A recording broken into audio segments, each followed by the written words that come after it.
Welcome to the Perimena Podcast. This is the podcast where we talk about what actually happens to your body, your brain, and your metabolism in perimenopause without all the bullshit, without the shame, and without being told your labs are normal.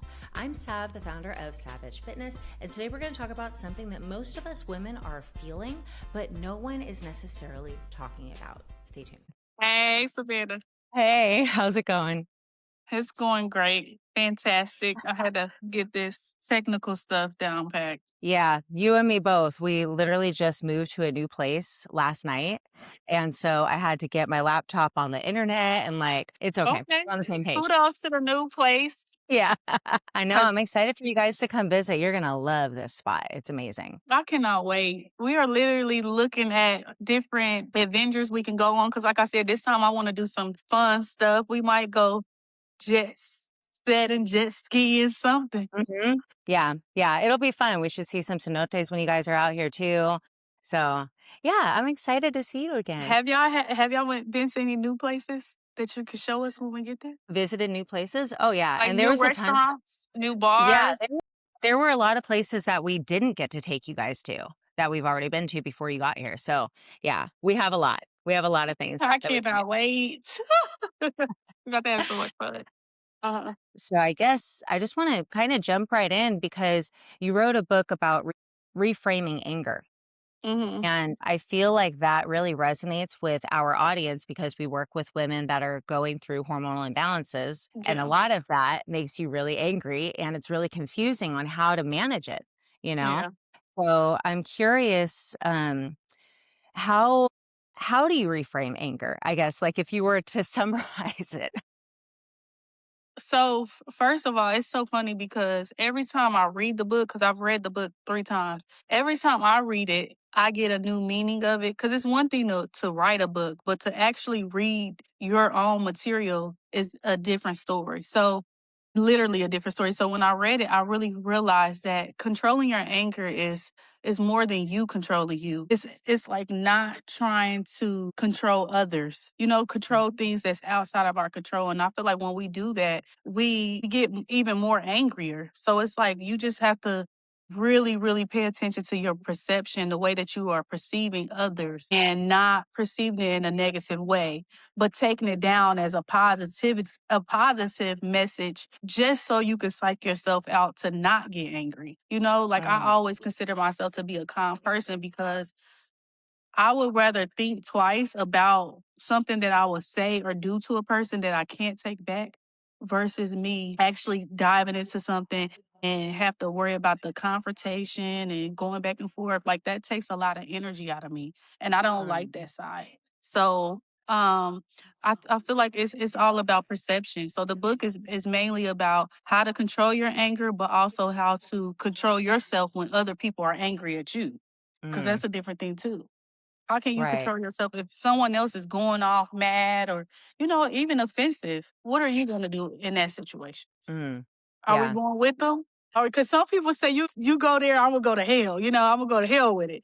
But me, I'm like, I don't know. It's just not worth it. So, That's a really good point. I like that you said that you can only control yourself. You can only control the way that you react to other people. So if some external factor is making you upset, you have to look at yourself and think, how can I manage my own emotions with this?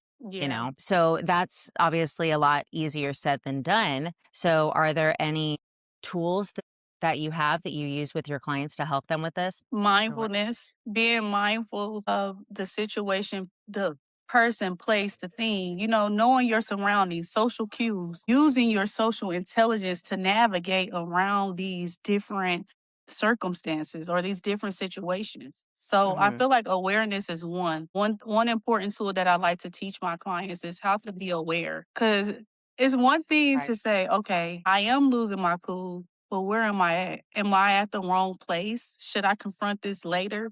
Knowing when and where. Because I think that's the bigger battle than me just teaching my clients to woosah when you Right. get upset. That's easier said than done. So Right. being self-aware, knowing how to your battles wisely, and also calming techniques I try to use that as well because if you learn and teach yourself how to count to 10, to take deep breaths, like we all hear those tools. We all always hear people say, "Woo sigh, calm down."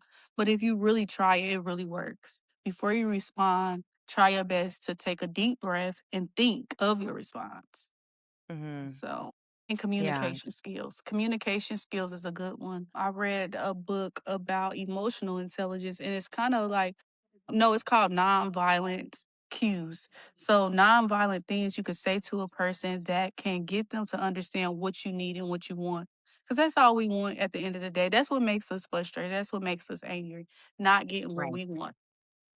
And So, if we that's what I learn how was Yeah, that's what I was gonna ask you because I think that when it's labeled as like a negative emotion, like anger or sadness or exactly, frustration, we wanna get rid of it as quickly as possible, and we fail exactly, to look at why we're feeling that in the first yeah. place, you know? So, like, yeah, how is there like a mental checklist that you go through to determine, like, why you're angry so you can meet those needs with communication? Well, for me, I don't have a particular checkbook in the book. I mean checklist in the book, but for me, like I said, while I'm in the moment or whenever I feel myself getting upset, it's funny because if you really, really pay attention, it can trigger back all the way to childhood. Trauma triggers anger Mm, because the way that we were taught emotionally, how we respond to certain things or how people respond to our emotions is how we go through and navigate through life. For instance, one time I was so upset, I never forget. I was in a relationship with this guy. He was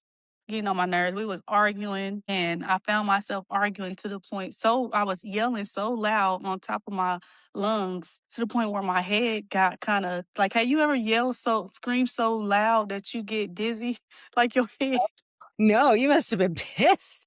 I was on one of those phone calls, girl, like,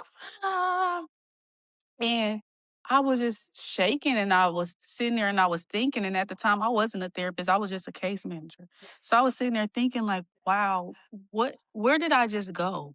Like what Mhm, place did I go in my head to even get me that upset? mhm, And it was obvious that something he said must have triggered the little girl in me or the sadness in me that I've learned from my parents because when I was younger, my parents used to yell back and forth, mm, in their marriage, it was a lot of like arguing, a lot of yelling, a lot of just toxicity. So I learned that. I was taught that. I saw that. So what I had to mm, do is kind of, heal and hug that little girl in me. And as long as like from that day forward, I realized that that's something that I have to release. Because if I go through life allowing those trigger words or whatever get to me, then I will always be upset. I will always have that anger deep down inside of me. So mhm. it's like I said, it brings you back to the healing part. It brings you back to the perception and the way that you think. You have to think before you speak. You have to think before you react. And even after you react, still question yourself. Why did I just say that? Or why did I just do that? I did not have to do that. So, and That's hold so yourself interesting. accountable. That's so interesting that you brought that up because I realized in the last few years that I don't like loud noises. Like, remember New Yeah. Year's? Yeah. New Year's with the fireworks, like, I could take it or leave it. I would prefer to leave it. I don't like fireworks because they're so loud. And going back to what you said about Hmm. childhood, there was a lot of screaming and yelling in my childhood. And so I kind of went in the direction of like Hmm. any loud noise takes me back to that place and I feel scared, Yeah. you know? It's so Yeah. interesting because I think on the surface we blame the boyfriend, right? Oh, he's just a bad guy. But in reality, Yeah. our response to those Yeah. behaviors is something that we need to pay attention to. Mm, Exactly. 'Cause, I mean, it could be different things. It don't have to even be relationship. It could be you just being upset that you've made a mistake that you can't even blame no one. It's mhm, okay, let that pass, and I guess you have to give yourself enough credit to know that I'm okay, but in this moment I feel frustrated or I feel angry. What am I going to do? I'm going to sit in it because I am pissed off and I do feel like, going up beside somebody's head right now, but I'm not going to do that. I'm going to sit still. You know, I'm gonna sit still and I'm gonna keep my composure and I'm gonna think about this. It's just a bad play. And I wish I could. That is one of the things that I do want to incorporate because even with my clients, like I'm so transparent. My clients love me because I'm just myself. I'm so me. And that's all that I can be. But I practice it. Like I live this. I'm not, you've been around me, Savannah. Like I'm not a real loud, Mhm. person, aggressive person. I'm like a butterfly. So it's like when I do get upset, because I do get upset. I do. Can you just imagine me mad? I I do. wouldn't want to. I do. And that's the thing about people. That's the thing about people who know how to carry it well. Mhm. Those are the ones that you really got to watch. Like, ooh, you Right. it's a little too calm for me. Yeah. So, Yeah, exactly. But I yeah, do I do like the method of sitting in your frustration because I believe that a lot of us try to get out of that as quickly as yeah, possible because it's yeah. uncomfortable. And that's what leads to, drinking too much, doing drugs too much, Thank because you're you. trying to get rid of that feeling. Yeah, And then you never really know why you were feeling that. So you yeah, keep going back to the substances yeah. and you're not healing. No, because you didn't Yeah. take the time to sit in it and really accept that it's okay that you're angry. Hmm. It's okay. Interesting. And if you're Yeah. not being mindful of this too shall pass, or I will conquer this, or I will win, or I will get what I want at the end of the day, it's Hmm. like shifting your mindset. But when you have those negative thoughts feeding into that anger, it's a catastrophe because, like you said, the drinking, arguing, fighting, just doing things that's outside of your character just because you're angry and you don't want to deal with that. You don't even want to deal with yourself in this moment. So a lot of people Hmm. project. Yeah. That's the main thing a lot of angry people tend to do is project their anger onto others and Mm. not instead. I always suggest and recommend for people to sit still or either go for a walk, go to the gym, do some things that can, burn off the And I'm glad that you brought that up too, because, when it comes to like hormones and how anger impacts you internally with regard to your hormones, it yeah. spikes your cortisol. And the best way to actually fix that is through movement. Mhm. The best way to get stress and anger and frustration out of your body is to literally, like you said, go for a walk, jump Yeah. up and down, dance, or even like shake. Yeah. That's how our body responds. And when you don't do anything like that, then it sits and you become a pressure cooker. Yeah. And then one day someone says something minor to you and you blow the fuck up on them Yeah. because you haven't let anything get out. You have to let it out. You Hmm. have to. And I mean, it's some people it may take a little longer than others because it may be Hmm. built up from childhood. That's a lot. That's a long time. Yeah. I'm curious, what is the difference between suppressing anger and regulating it? Suppressing is not acknowledging the fact that you are angry for a particular reason. Regulating would be I'm angry, but let me go take this walk. I'm angry, but let me communicate how I feel about this. Yeah. So And it's about balancing it out. You can be angry, but if you don't know that you're angry, that's even worse. right. That's even worse. Like, have you ever met a person like they may not even know that they are considered an angry, aggressive, or negative person? They're Hmm. totally oblivious to it. Do you find that those people tend to like blame others a lot for their anger? Like they try to find an external source to blame it on? You think that's why that avoidant behavior is stemming from? Yes, absolutely.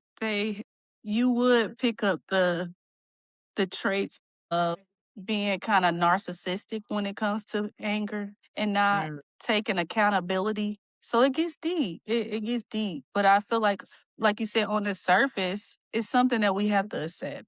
Right. Bring it to the forefront so we can deal with those emotions. As long Hmm. as you, like you said, suppress it, how are you even dealing or working your way out of that? So Right. as time goes on, it gets deeper and deeper and deeper. Hmm.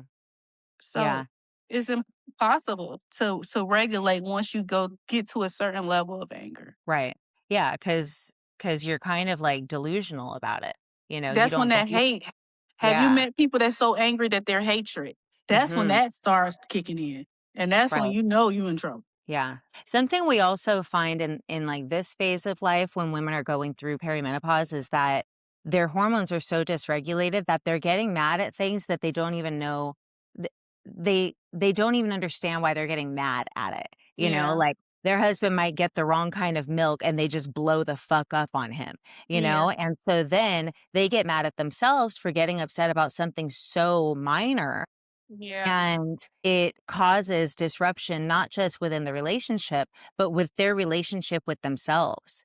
Yeah. That's probably one of the most challenging things that I've noticed that I've gone through with Yeah. this is that I will get upset about something and then get mad at myself for getting upset about it, you Yeah. know? So it's like a guilt and shame spiral. Yeah.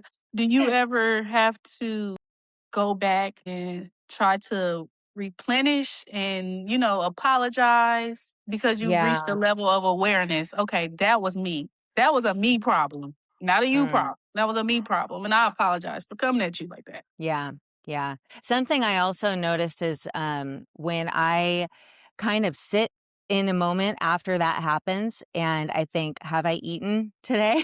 Am I tired? You Am I know, angry? right? One of my friends sent me something. I forget exactly how it went, but she said, like, if you hate yourself, take a shower. If you hate everybody else, eat.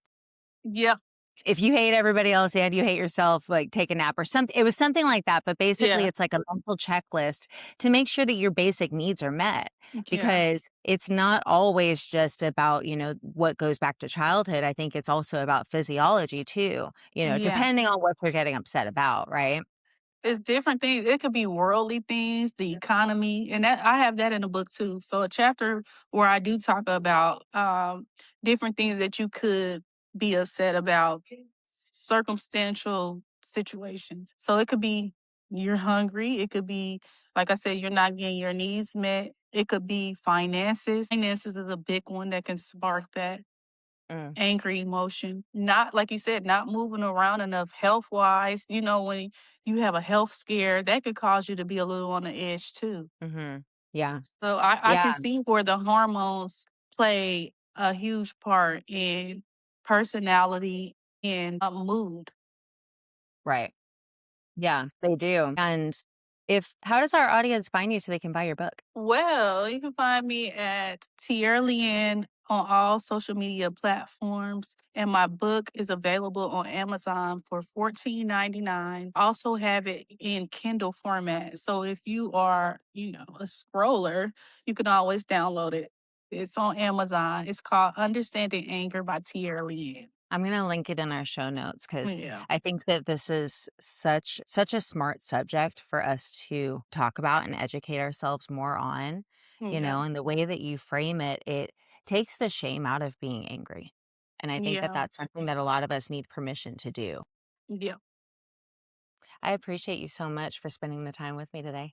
No, it's been a pleasure. I'm glad you told me to come on here because I enjoy doing podcasts. I enjoy running my mouth. Yeah, well, I would Ah, like to do like a part 2 and talk about your history because you've accomplished so much, and I'd be really interested to learn more about that. So maybe we can do another episode when you guys are out here. yeah, maybe I come back again next week and next month. You never know. Yeah. If this episode felt uncomfortably accurate, I want you to know you're not broken and you're not imagining this. You can follow me on Instagram at sav_tastic, where I talk about everything perimenopause, hormones, metabolism, and what actually works for women in this phase of life. And if you're ready to understand your hormones instead of just guessing or, again, being told that your labs are normal when you don't feel normal, check the link in the show notes. I'll talk to you next time.